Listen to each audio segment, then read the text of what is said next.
जगह के निर्मल पानी तोला मैं चढ़ा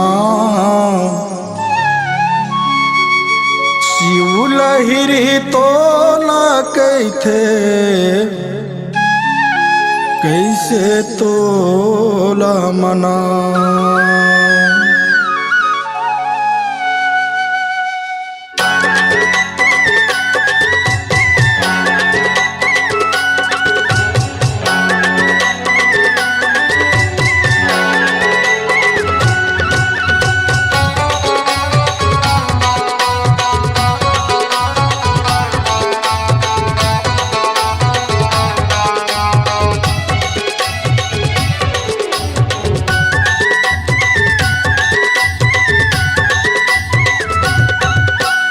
कौन जगह के निर्मल पानी, कौन जगह के निर्मल पानी तोला मैं चढ़ावागा शिव लहरी। शिव लहरी गा शिव भोला गा कैसे तोला मनावा। शिव लहरी गा शिव भोला गा कैसे तोला मनावा।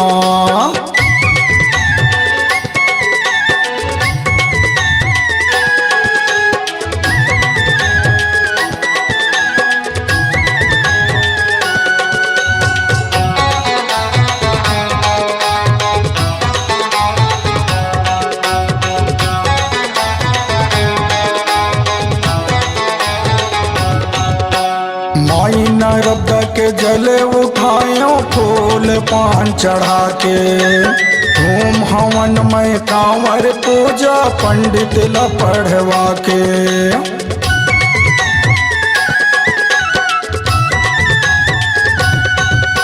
माई नर्मदा के जल उठायो फूल पान चढ़ा के। धूम हवन में कांवर पूजा पंडित ला पढ़वा के। शिव भक्ति ला कर ले रे संगी,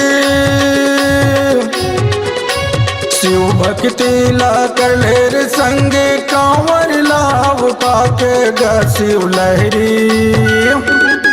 शिव लहरी गा शिव भोला गा कैसे तोला मनावा। शिव लहरी गा शिव भोला गा कैसे तोला मनावा।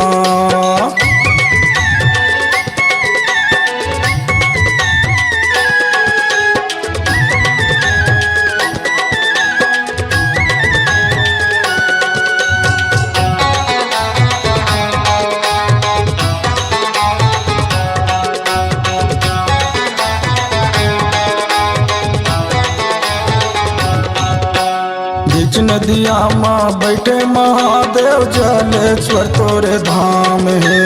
आमा बगीचा के शीतल छैया बन के बैठे रखवार है।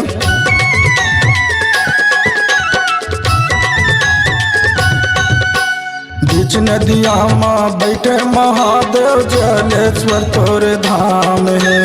आमा बगीचा के शीतल छैया बन के बैठे रखवार है। पावन माटी डोंगरिया के,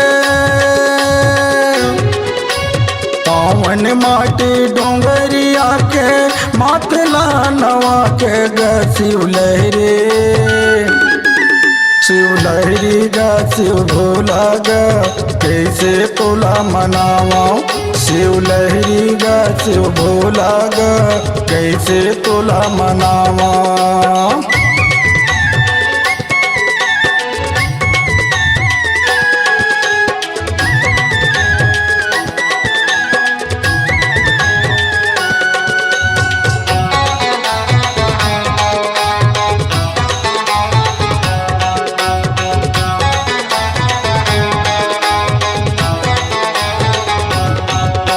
सोलह खंभा के मड़वा गड़ाए मड़वा महल कहाए। पंचमुखी है बूढ़ा महादेव संग संग दोनों नहाए।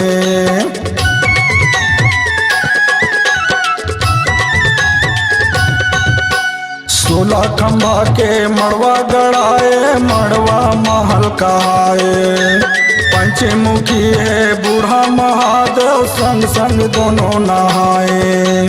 शनि देव के चक्कर लगा के, शनि देव के चक्कर लगा के दुख पीड़ा बिसराएगा शिव लहरी। शिव लहरी गा शिव भोला गा, कैसे तोला मनावा। शिव लहरी गा शिव भोला गा, कैसे तोला मनावा। कौन जगह के निर्मल पानी, कौन जगह के निर्मल पानी, तोला मैं चढ़ाऊंगा शिव लहरी। शिव लहरी गा शिव भोला गा, कैसे तोला मनावा। शिव लहरी गा शिव भोला गा, कैसे तोला मनावा। शिव लहरी गा शिव भोला गा, कैसे तोला मनावा। शिव लहरी गा शिव भोला गा, कैसे तोला मनावा।